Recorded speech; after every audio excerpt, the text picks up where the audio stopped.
When people think of petroglyphs, they may think of just drawings on rocks made by Native Americans.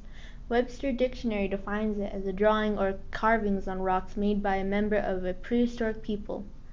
But what do the carvings themselves actually represent? Petroglyph National Monument says these petroglyphs have specific meanings and possibly either telling a story or a prayer. Not many know the fight that went into preserving this national monument. In 1990, a man named John Black wanted to build a residence in what is now Quail Ranch. He needed a road that connected it with Albuquerque.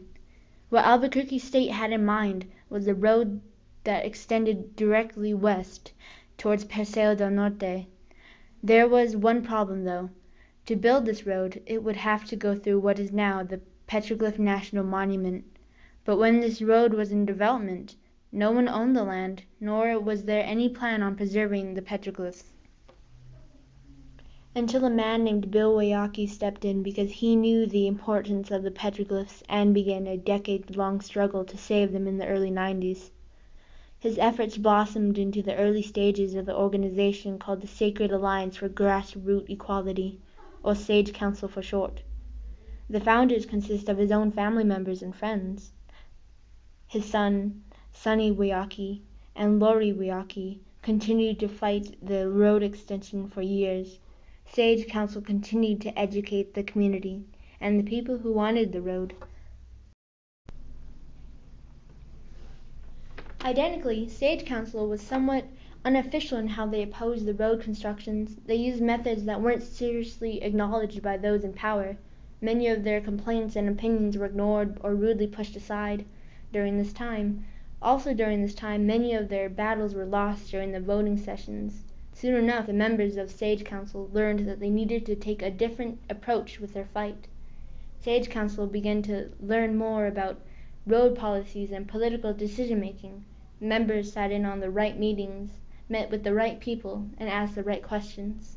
With this brand new approach to the conflict, a new push to get Native people to start voting, SAGE Council members began to inform the Native population about the petroglyphs and the importance of their vote.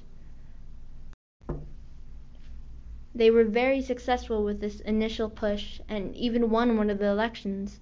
However, on one early morning in December 2005, SAGE members received calls informing them of a new road being constructed called University Boulevard. This had been the first time anyone had ever heard of it. Acting quickly, they called an emergency meeting of their members and decided that their only option was to go to the construction site and perform a civil disobedience. At this site, many members placed themselves in front of the trucks that were ready to pave the road that would connect Paseo del Norte and University Boulevard. Many SAGE Council and community members were arrested and the road was completed. It was the beginning of the end. After University Road was paved, it was only a matter of time before the demand for a Paseo extension overwhelmed the efforts for SAGE Council. Today, Paseo del Norte runs several miles through and past the petroglyphs to the western edges of Albuquerque. Right before the Paseo construction started, SAGE Council had one last march to protest the extension. Thousands of community members and allies joined together to support SAGE Council to make one last effort to protect the sacred site.